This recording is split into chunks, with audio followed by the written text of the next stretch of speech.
like sometimes people are made to decode your language, decode your message. And I feel like she really just decoded the message that I've been trying to get out for the longest.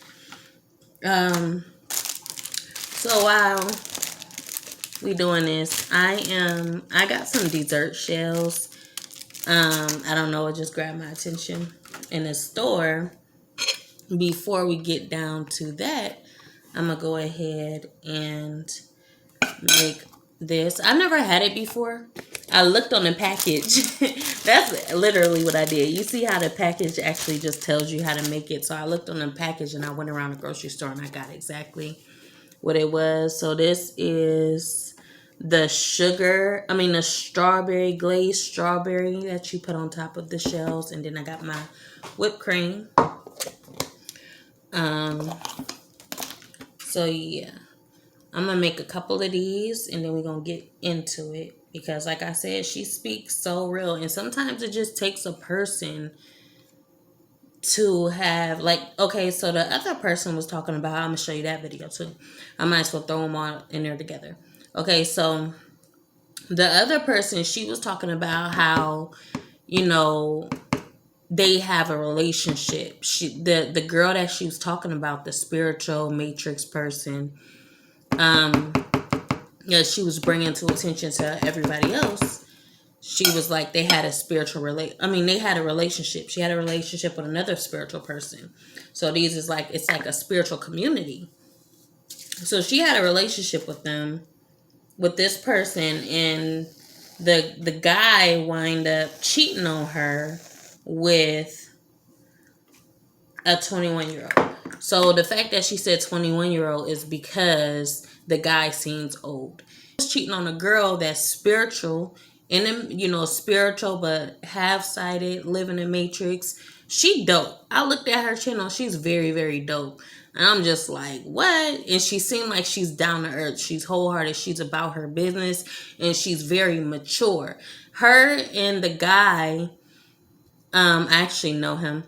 Well, I've been following him as well. So her and the guy,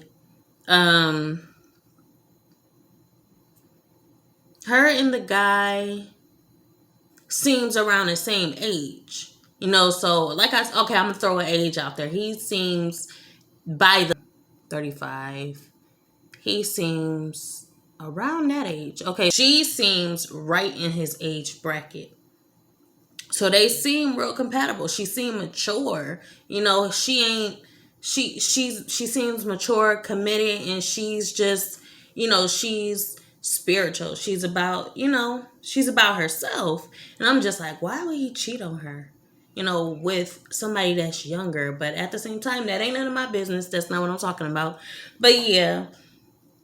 So but like I said, I forgot what I was talking about. But he's a spiritual person. She's a spiritual person.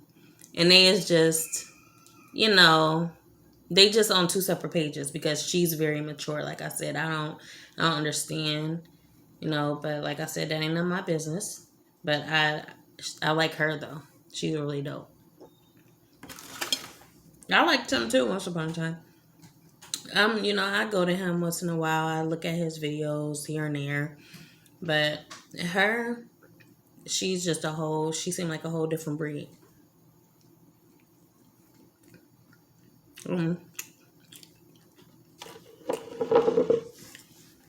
Yeah, eventually. Okay, so we're going to go through a few of her posts.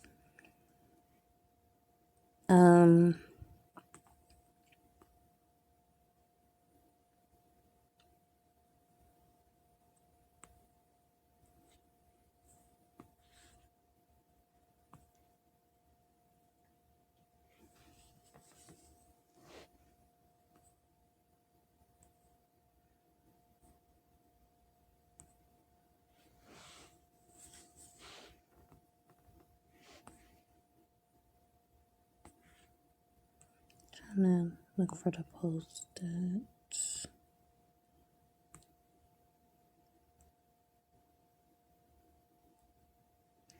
Okay, so this one really drew my attention. for the artists, poets, filmmakers, writers, content creators, etc., who have experienced abuse and are in search of encouragement to use their craft to share their story and heal through the arts. This is a reminder for you. Abusive people often brag about keeping their life private and offline. While not all private people are abusive, abusers use the concept of privacy as a tool for manipulation and control. By promoting extreme privacy, they try to shame anyone who speaks up about their harmful experiences, whether it be artistically or direct. Abusers want you to remain silent. This tactic is deeply rooted in narcissistic abuse, where the abuser's goal is to control the narrative and maintain their image. Narcissistic abusers will tell you with seeking solidarity, I don't know if I'm pronouncing that right, and support publicly is merely seeking validation in an echo chamber of biased people who are already against them. That right there spoke volume. Publicly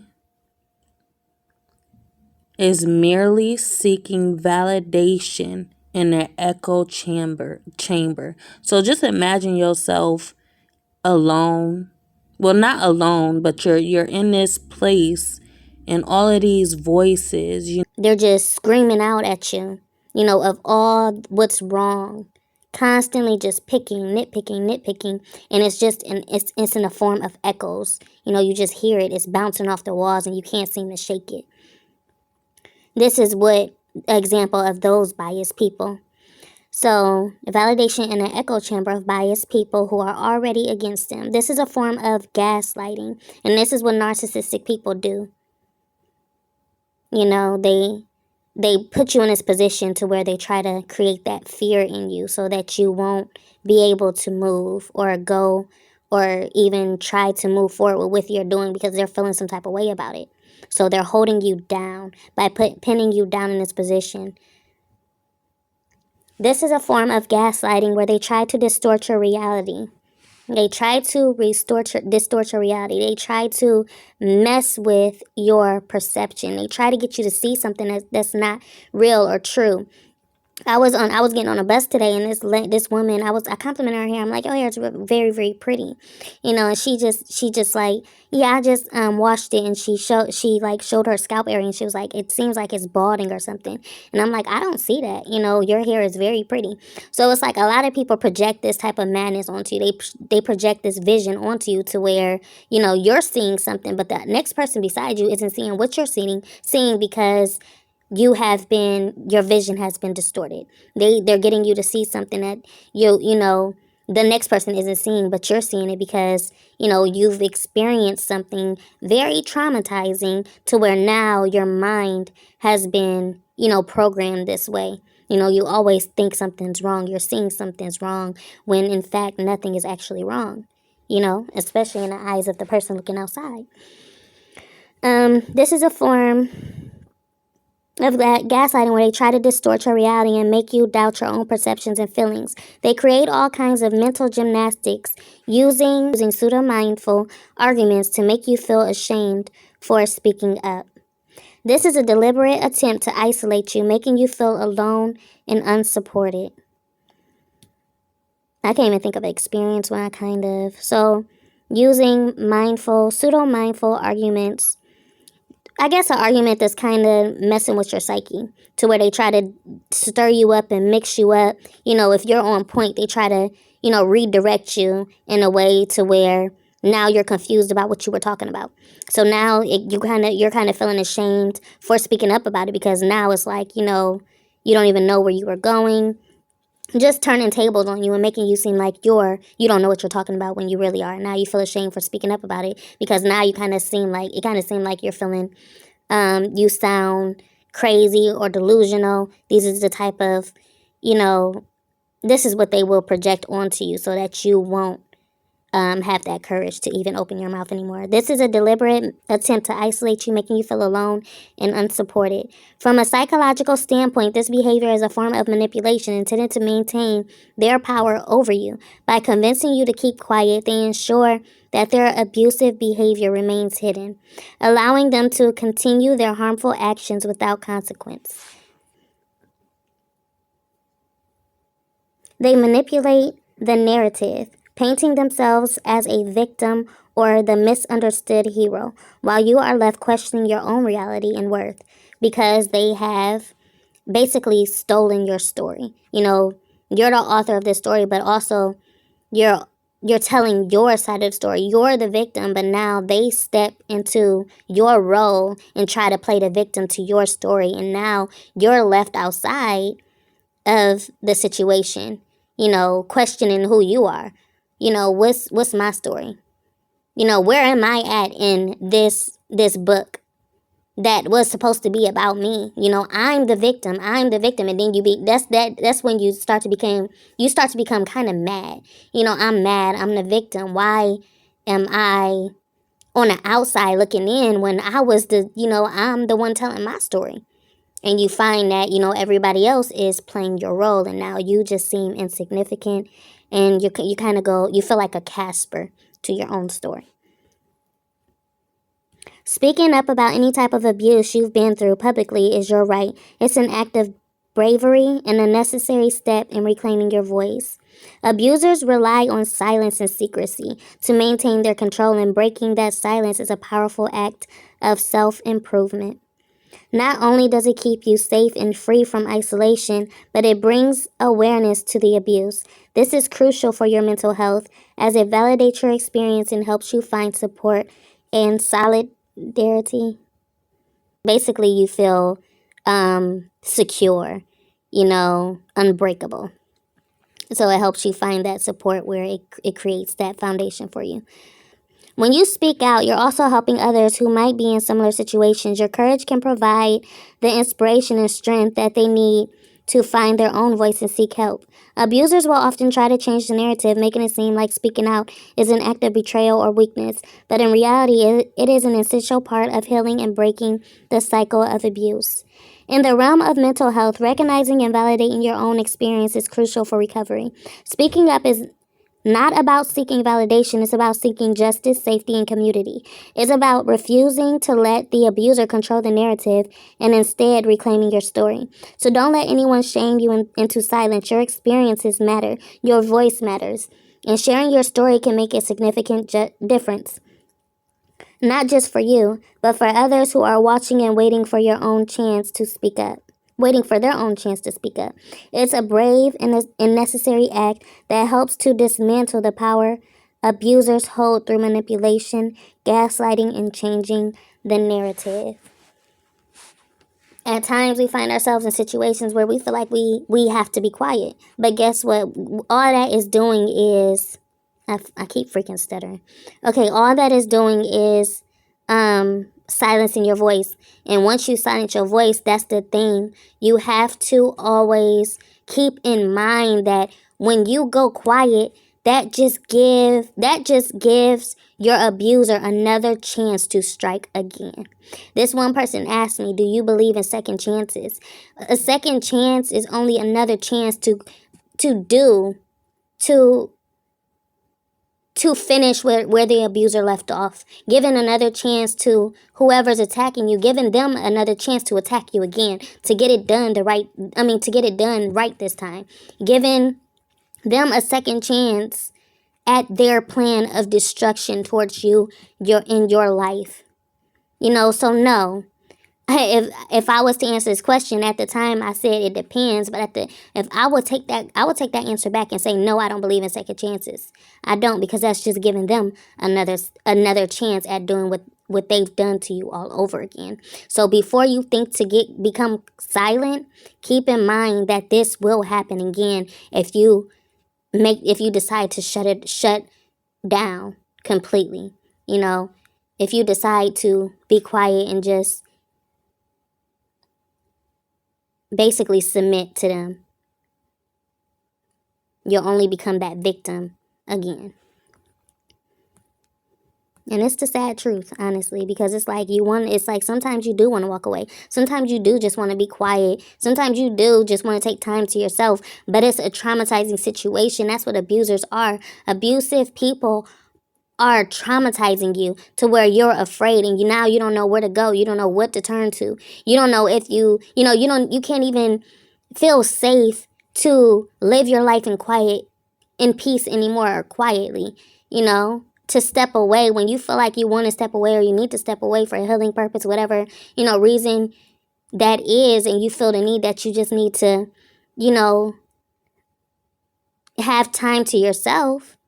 You don't even know anymore because your abuser can come back around and make you feel like, and bully you into doing what they want you to do. Your life isn't your own anymore because now you just feel traumatized. You feel afraid, you know. So that's why, yeah, it's a sad situation, honestly. Um, she made some other posts. Some people use God as a prop in their life and not as a driving force for everything they do. They will walk all over others to achieve their idea of success, then give credit to God for getting them there. I made sure to stay single for nearly 5 years. I made sure to clear my energy of everyone else. I made sure I stayed celibate and really focused on my healing and connection to God and myself. When it comes to new connections, I'm very intentional because I care about the energy I may bring onto another. It's irresponsible and disrespectful to bring unnecessary old energy into something new, or even worse, to lie about your own most recent dating and sexual history. It's strange behavior to praise me for my creativity and my gifts, then to get me and to never pour into that, to never ask me about my art, to never show it off, to never collaborate, to never show any deep interest in my creativity, then to shun me and belittle me the moment I'm in my flow. The moment I find stride again, it's a problem. I'm in my flow and I'm figuring this out, and these posts and what this woman is saying is speaking to me because she's reminding me of my own experience. Soon as you get that flow back, soon as you get your stride back, then it's a problem, and people start to find ways to try to shut it down, try to throw you off, because they know that it's becoming a problem. If you find yourself again, you're going to start speaking up again. You're going to start being loud again, and they don't want to hear or face their own truth. They don't want to face that person in the mirror because they don't want to face the truth. And they are, again, that abuser. I'm so tired of men going after creative women just to dim their essence. Men will go out of their way to try to stop a free woman. Men will go out of their way to try to hold captive this woman. Any strong woman, men hate strong women. They don't want to hear a strong woman. They don't want a empowered woman standing in their way. It makes a huge problem because no man likes to be belittled. And just think, what if a woman a woman belittles a man? A lot of guys that I came in contact with, and they always just sitting there like they got that glare in their eyes, like it's that type of energy that the men give off, regardless of what they're trying to make of the situation. They're trying to act like they cool, calm, collected. They're trying to give off this impression.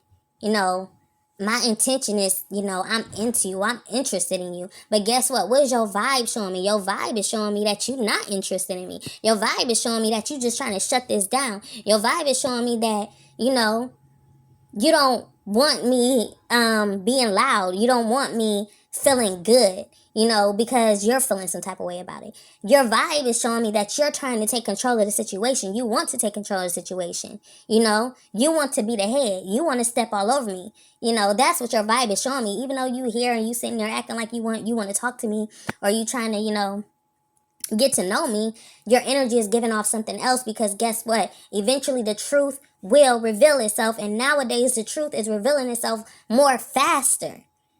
It's more fast, because now it's like God is like, and I'm shutting this down. Ain't no more of this, ain't no more of that. This gotta be, this is dead. Y'all ain't about to keep doing this all over again. It's not about to happen no more. So it's better to reveal the truth now.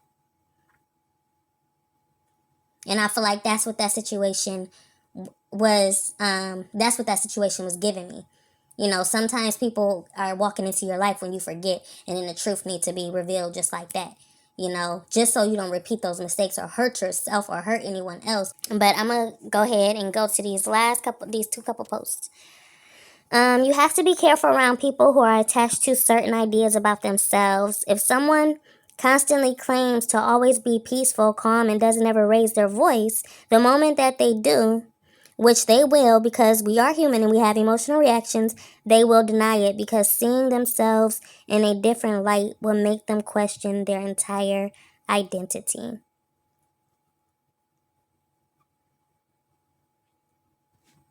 Yes. People, they don't want to, like I said, they don't want to face their own reflection. It'll scare them too bad, because they want to feel like they want to be this person. They want to be calm, collected. They want to give off, this is me. They want to give off that good side. This is my good side. I am my good side. But all honesty, we are human. We have a good side, we have a bad side. I'm a Gemini, but regardless of the signs, every sign, regardless of which sign you are, you have a bad side. Period. You're a Libra, you're an Aries, you're a Scorpio. You have a good side and you have a bad side. Gemini, we are just an example of every zodiac sign out there. Y'all look at us because we got two heads. You know, we got the good side and the bad side, but guess what? We are a reflection of every other astrological sign out there. We are a reflection of every human being out there. We got good. We're a reflection of y'all. You got good and you got bad, and you have to face that. You have to come to terms with yourself and accept yourself. I am good and I am bad. This is me, period. We are human. This is us. Don't be in denial. Just accept it. But that's what a lot of people don't want to do. They don't want to accept that side of themselves. Like I said, that a man may come into a situation, feel like aggravated, want to control, but guess what? It's in their nature, so they have no other choice but to feel like they want to control the situation, and that aggression and that energy is going to be revealed. I see it, it's revealed, and they're eventually, like she's saying right here, they're gonna feel ashamed about that, because that's not who they're trying to be, but it's in their nature. It's in their nature. So the last one is, some people are so at war with their inner child that they will try to bring the ones that are joyfully playing into their war with them. They are extremely they are extremely strict. They are impatient. They have so many useless rules and are incredibly judgmental. They will grade you on literally everything you do and belittle you if you aren't up to par with their impossible expectations. They are like drill sergeants to a toddler. They look at your imagination and your ability to create out of thin air as a threat and want authority over it, because they haven't figured out how to do that themselves. Never let these people chain your inner child. Never let them make you feel bad for your childish, harmless habits that create your world of joy. Never let them steer you away from your passions, your dreams, your goals, or even the small things you want to do simply out of pure creative ability. Hey y'all, it's Chimney. So my friend Krista messaged me on WhatsApp like, "Hey girl, I got some tea," and I was just like, "Ooh." Not so interested in their content, and especially with spiritual folks, there are people where you hear their words and their words are making sense and their message you agree with, but something in their frequency is like not quite right. I'm not an active follower of either of these people. I obviously knew who Hindsight was. I don't really actively watch his videos. I'm not subscribed to him, so it's not my business at all. But what I realized was that because he's a spiritual YouTuber, and I also talk about spirituality on my channel and healing and all these things in my faith, the fact fact that this person who is sort of representing themselves to be very spiritual is maybe behind the scenes engaging in some behavior that is super questionable and maybe actually in direct opposition to what he's telling his followers and subscribers about, it felt like any one person on YouTube who's spiritual, if they mess up, it reflects on the rest of us. And it really made me wonder, like, oh, am I full of ish? I'm not cursing now that I care. Now that I care about the YouTube algorithm again, I'm like, I guess I'll curse less. I was like, am I full of ish? Am I out here saying one thing and doing another? And am I guilty of this as well? And will people, because of this person's behavior, turn to me and be like, all spiritual YouTubers, we need to kind of keep a close eye on them. I do think it's really important that we have discernment, because I know for myself there are creators I've watched, and there's been a time when I've been really following them and interested in what they were saying, and there was a real resonance, and then something shifted. Not even always like a big thing. It's like there's been a shift, and now I'm like not so interested in their content. And especially with spiritual folks, there are people where, you hear their words, and their words are making sense, and their message you agree with, but something in their frequency is like not quite right. Something Thomas Hubel said that really resonated with me is that it's one thing to talk about something, about some kind of higher state or level of consciousness, and it's a totally different thing to be actually connected to that state or that consciousness and be communicating from that frequency. And it's when people aren't connected but they're talking about something that you end up creating a lot of confusion among your followers, sowing a lot of seeds of distrust, and then maybe taking people off their spiritual path for lifetimes. I was reading The Eye of the Eye, From Which Nothing is Hidden by David Hawkins, and his whole thing is power versus force, and also about how you can use muscle testing to know if something is true or false. And he says using this technique, you can discern the truth and the falsity of anything, any statement. You are engaging with a spiritual person, and so it's so important to have the tools to actually discern, because you can end up in this situation where not only are you following someone, but maybe you're falling in love with someone who's actually really disconnected from the light of their soul. The other thing I noticed was that, I feel so grateful that she was so honest and open. And one thing she shared, Gazelle, was that she had spent years both being celibate and doing her inner work. And as Being celibate and doing her inner work, I'm like, wait, so I can do all of this work and still be out here attracting these kinds of dudes? It was really interesting the way I thought, okay, it is a minefield out here in terms of the romantic dating world, but I know what to do to keep myself safe. It is the healing work, and it is remaining just very committed to being in my own body, in my own heart, super connected to God. And I had this idea that if I do my part, I won't even be a vibrational match for the kind of men who would come into my life and take advantage of me and, ruin my, just like cause me a lot of harm, right? And so to hear from this person of like, no girl, me too. I also thought that I was doing my thing, and then here I am. To have this experience happen in such a public way. I just watched the Sabrina Carpenter music video, Please, Please, Please, where she's in the song and also in the video, she's talking to her actual man, saying like, do not embarrass me. Heartbreak is one thing, my ego is another. Do not embarrass me. Part of why I'm so committed to doing my spiritual work is because I think that we get these lessons in our life to help us grow and heal. And as we, grow as a person, the types of lessons that we're learning and the intensity of the lessons that we're learning will match our frequency. And so as someone who's on YouTube in a semi-public, I say semi because I feel like 23,000 subscribers is not that many subscribers, so I'm like, I'm still private. But I feel like to be semi-public and to know that you could end up in a relationship with someone, and instead of just being something that you and your friend group, maybe your neighborhood knows about if something goes wrong, instead it could be the entire internet and random YouTubers like making videos and commenting on it. I'm like, this is why I am doing my healing to not be in that situation. I'm noticing in me this way of, holding their relationship a bit at a distance, where it's like, oh, this thing that's happening to that person over there, and the extent of my compassion to actually be with what it means to have given your time and your life and your energy to a relationship, and find that not only, was the person not who you thought they were, but they were actively like clipping your wings. She made a beautiful post on Instagram when she created this poem.